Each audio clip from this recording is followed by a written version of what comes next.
ഞാൻ നേരത്തെ സൂചിപ്പിച്ചിരുന്നു, ബംഗ്ലാദേശിലെ ഇടക്കാല ഭരണാധികാരിയായിട്ടുള്ള മുഹമ്മദ് യൂനുസിന് താമസിയാതെ പെട്ടിയും കിടക്കയും എടുത്തുകൊണ്ട് നാട് വിടേണ്ടി വരുമെന്ന്, പലായനം ചെയ്യേണ്ടി വരുമെന്ന്. അതിനുള്ള എല്ലാവിധ സാഹചര്യങ്ങളും ഒരുങ്ങിക്കഴിഞ്ഞിരിക്കുന്നു. അദ്ദേഹത്തിനെതിരെ ഏറ്റവും ഗുരുതരമായിട്ടുള്ള ഒരു ആരോപണം ഉന്നയിച്ചിരിക്കുന്നത് മറ്റാരുമല്ല, അവിടെ അജ്ഞാതൻ്റെ വെടിയേറ്റ് മരിച്ച വിദ്യാർത്ഥി പ്രക്ഷോഭകാരിയായിരുന്ന ഷരീഫ് ഒസ്മാൻ ഹാദി എന്ന് പറയുന്ന ആളിൻ്റെ സ്വന്തം സഹോദരനായിട്ടുള്ള ഒമർ എന്ന് പറയുന്ന ആളാണ് ഒമർ ഹാദി.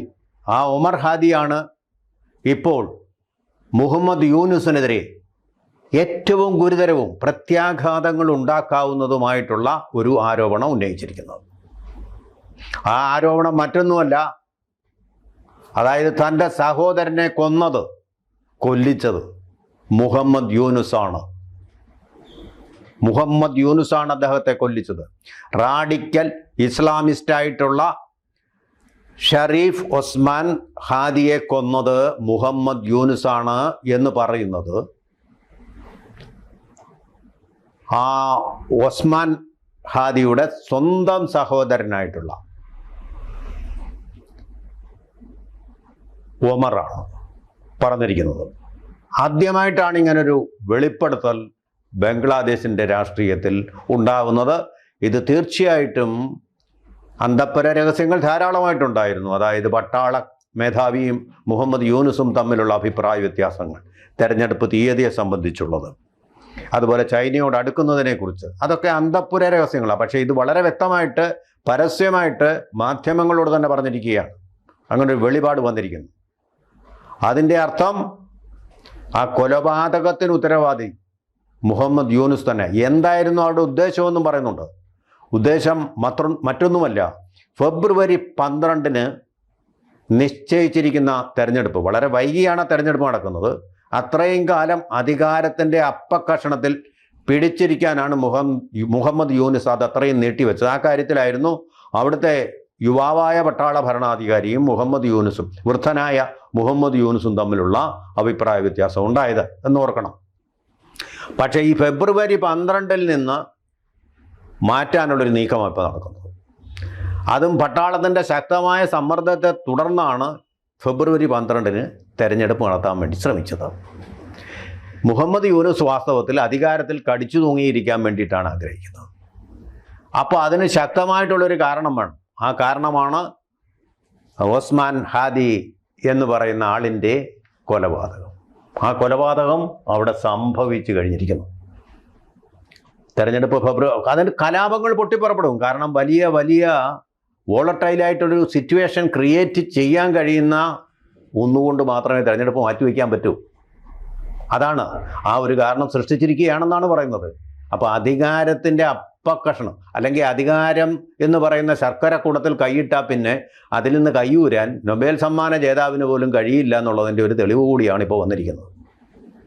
എന്നു മാത്രമല്ല, സമാനമായ ആരോപണം ഉന്നയിച്ചിരിക്കുന്ന ഒരാളാണ് BNPയുടെ നേതാവായിരുന്ന ഖലിദ സിയയുടെ പുത്രനായിട്ടുള്ള ആള്. അദ്ദേഹം താരിഖ് എന്നാണ് അദ്ദേഹത്തിൻ്റെ പേര്. അദ്ദേഹം ഇന്ന് ബംഗ്ലാദേശിലേക്ക് തിരിച്ചെത്തുകയാണ്. അത് ഈ കഴിഞ്ഞ 17 വർഷം വിദേശത്തായ ശേഷം ക്രിസ്മസ് ദിനത്തിൽ ബംഗ്ലാദേശിലേക്ക് തിരിച്ചെത്തുകയാണ്. അദ്ദേഹത്തിന് വലിയ അഭിപ്രായ വ്യത്യാസം മുഹമ്മദ് യൂനുസുമായിട്ടുണ്ട്. അപ്പോൾ ഇപ്പോൾ വരാൻ പോകുന്നത് മരിച്ച ഒസ്മാൻ ഹാദി, അതുപോലെ തന്നെ BNP നേതാവായിട്ടുള്ള ഖലിദ സിയയുടെ പുത്രനായിട്ടുള്ള താരിഖ്, ഇവർ രണ്ടും കൂടി ചേർന്നിട്ട് ഇനി മുഹമ്മദ് യൂനുസിനെതിരെ ഒരു മുന്നണി തീർക്കാൻ പോവുകയാണ്. വലിയ എതിർപ്പിൻ്റേതായിട്ടുള്ള അതിരൂക്ഷമായിട്ടുള്ള ഒരു ചാവു കടലിൽ കൂടി മുഹമ്മദ് യൂനുസിന് നീങ്ങേണ്ടി വരും. അതത്ര സാധ്യമായ കാര്യമല്ല. എന്തെന്നാൽ നേരത്തെ പറഞ്ഞ പോലെ അവിടുത്തെ പട്ടാള ഭരണാധികാരിയും മുഹമ്മദ് യൂനുസിനെതിരാണ്. എന്ന് മാത്രമല്ല, അമേരിക്കയിലെ ജനപ്രതിനിധികൾ ഇപ്പോൾ ചോദിച്ചിരിക്കുന്നു, US ജനപ്രതിനിധികൾ ചോദിച്ചിരിക്കുന്നു, അവാമി ലീഗ് എന്ന് പറയുന്ന പാർട്ടിയെ നിരോധിച്ചുകൊണ്ട്, മാറ്റി നിർത്തിക്കൊണ്ട് എങ്ങനെ ഫെയർ ആയിട്ടുള്ള, അതായത് നീതിയുക്തമായിട്ടുള്ള ഒരു തെരഞ്ഞെടുപ്പ് നിങ്ങൾക്ക് നടത്താൻ പറ്റും? അതിലെന്ത് ജനാധിപത്യമാവുള്ളതെന്ന് അമേരിക്കയും ചോദ്യം ചെയ്തിരിക്കുന്നു. അപ്പോൾ ചുരുക്കി പറഞ്ഞു കഴിഞ്ഞാൽ, ഈ പാവ ഗവൺമെൻറ്റിനെ ആരവിടെ നിലനിർത്തിയിരിക്കുന്നു, അമേരിക്കയ്ക്ക് തന്നെ ഇയാളിലുള്ള വിശ്വാസം, മുഹമ്മദ് യൂനുസിലുള്ള വിശ്വാസം നഷ്ടപ്പെട്ടിരിക്കുന്നു. ഇതാണ്. മുഹമ്മദ് യൂനുസ് പരമാവധി ശ്രമിച്ചു ഈ കേസിലെ സത്യങ്ങൾ പുറത്തു വരാതിരിക്കാൻ. കാരണം എന്താ? ഒസ്മാൻ ഹാദി മരിച്ചപ്പോൾ, ഷരീഫ് ഒസ്മാൻ ഹാദി മരിച്ചപ്പോൾ ചെയ്തതെന്താ? അദ്ദേഹത്തിനെ ചികിത്സയ്ക്കായിട്ട് സിംഗപ്പൂരിലേക്ക് അയക്കുകയായിരുന്നു. കാരണം അവിടെ ഉണ്ടായില്ലെങ്കിൽ പട്ടാളമോ പോലീസും ഒക്കെ ഈ മരണത്തിൻ്റെ പിന്നിലുള്ള ഈ അജ്ഞാത ഹസ്തങ്ങളുണ്ടല്ലോ, അതേതാണെന്ന് ചിലപ്പോൾ ഫോറൻസിക് പരിശോധനയിലൂടെ ഒക്കെ തിരിച്ചറിഞ്ഞേനെ. അപ്പോൾ അടിയന്തര ചികിത്സയ്ക്കെന്നും പറഞ്ഞ് നേരെ സിംഗപ്പൂരിലേക്ക് അയക്കുകയായിരുന്നു. അത് തെളിവ് നശിപ്പിക്കാൻ വേണ്ടിയിട്ടുള്ള ഒരു പരിപാടിയാണെന്നാണ് ഇപ്പോൾ പറയുന്നത്. അങ്ങനെ ആകപ്പാടെ വലിയൊരു കുഴപ്പത്തിലാണ് ഇദ്ദേഹം ചെന്ന് ചാടിയിരിക്കുന്നത്. തീർച്ചയായിട്ടും ഈ കുഴപ്പങ്ങളെല്ലാം കൂടെ അദ്ദേഹത്തിന്, ബംഗ്ലാദേശ് എന്ന് പറയുന്നത് അറിയാമല്ലോ, ഷെയ്ഖ് ഹസീനയ്ക്ക് വരെ പലായനം ചെയ്യേണ്ടി വന്നു, ജനാധിപത്യപരമായിട്ട് ഭരണം നടത്തിയ ആളുകൾക്ക് വരെ. ഇതിപ്പോൾ ജനാധിപത്യത്തെയും തകർത്തുകൊണ്ട് അവരുടെ റാഡിക്കൽ നേതാവായിട്ടുള്ള ഒസ്മാൻ ഹാദിയെയും തകർത്തും കൊന്നും കൊണ്ട്, ഗൂഢാലോചനയുടെ കൊന്നും കൊണ്ട് ഒരു നാടുവാഴിക്ക് അവിടെ നാടുവാഴാൻ കഴിയുമോ ബംഗ്ലാദേശ് പോലൊരു സ്ഥലത്ത്? തീർച്ചയായിട്ടും അത് സാധിക്കുകയില്ല. ബംഗാൾ ടൈഗറിനെ പോലെ ഈ മതമൗലികവാദികളെല്ലാം കൂടി തന്നെ ഇദ്ദേഹത്തിനെ വേണ്ടതുപോലെ കൈകാര്യം ചെയ്യും. വേണ്ടതുപോലെ എന്ന് പറയുന്നത് അതിൻ്റെ എല്ലാ അർത്ഥവും ഉൾക്കൊണ്ട് തന്നെയാണ് പറയുന്നത്. ഇദ്ദേഹം ഇത് അർഹിക്കുന്നുണ്ട്. കാരണം ഷെയ്ഖ് ഹസീനയുടെ വധം ഏകപക്ഷീയമായിട്ട് തീരുമാനിച്ച അത്ര ക്രൂരനായ ഒരു ഭരണാധികാരിയാണ്. സമാധാനത്തിൻ്റെ സമ്മാനമാണ് അദ്ദേഹം നൊബേൽ സമ്മാനമായിട്ട് വാങ്ങിച്ചതെങ്കിലും അദ്ദേഹം ചെയ്യുന്നതെല്ലാം അസമാധാനത്തിനുള്ള വഴികളാണ്. ആ അസമാധാനമാണ് ഇപ്പോൾ ബംഗ്ലാദേശിനെ ഗ്രസിക്കാൻ പോകുന്നത്. വളരെ താമസിയാതെ തന്നെ ആ അസമാധാനത്തിൻ്റെ ചാവുകടലിൽ അദ്ദേഹത്തിന് ഒന്നുകിൽ മുങ്ങിച്ചാകേണ്ടി വരും, അല്ലെങ്കിൽ നാടുവിടേണ്ടി വരുമെന്നൊരവസ്ഥ ഇപ്പോൾ സംജാതമായിരിക്കുകയാണ്.